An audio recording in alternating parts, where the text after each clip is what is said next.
আমার ভাই মরলো কেন? আমার ভাই মরলো কেন?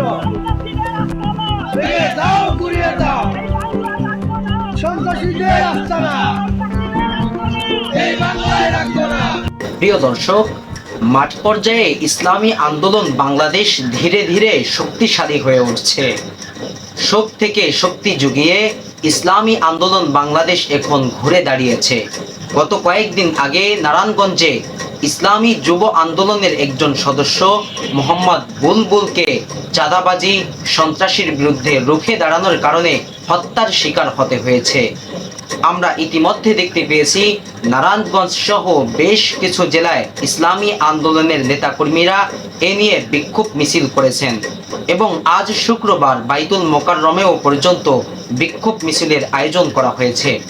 এক সময় আমরা দেখতে পেতাম যে ইসলামী আন্দোলন বাংলাদেশের কোনো একজন সদস্য গ্রেফতার হলে, হত্যা হলে, খুন হলে অনেক নেতাকর্মীরাই চুপ করে বসে থাকতেন, এমনকি দলীয়ভাবেও কার্যকরী পদক্ষেপ গ্রহণ করা হতো না।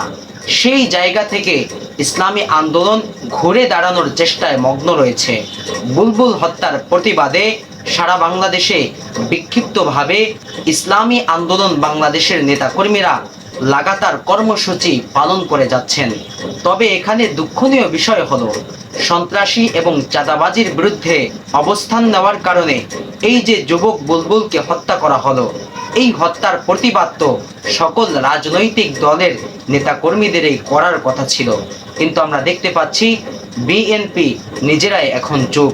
যদিও তারা এখন ক্ষমতায় রয়েছে, এক সময় যখন ক্ষমতায় ছিল না তখন তাদের বড় বড় হুঙ্কার শোনা গিয়েছে চাঁদাবাজির বিরুদ্ধে, অথচ এখন তাদের দলের নেতাকর্মীদের চাঁদাবাজির বিরুদ্ধে কথা বললেই মানুষকে হতে হয় লাশ।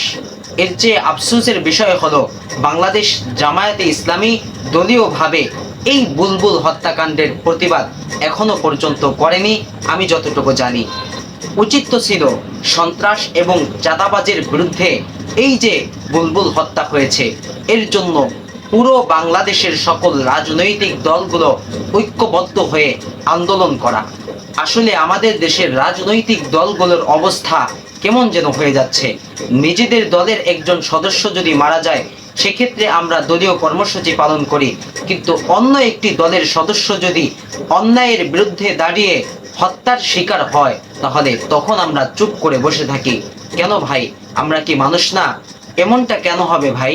আমরা কি দলমত নির্বিশেষে একজন মাজলুম ব্যক্তির পক্ষে দাঁড়াতে পারি না? রাজনৈতিক বিরোধের কারণে আমাদের মধ্য থেকে এই মানবতা কেন হারিয়ে যাচ্ছে সেই প্রশ্নই এখন বারবার উঠছে।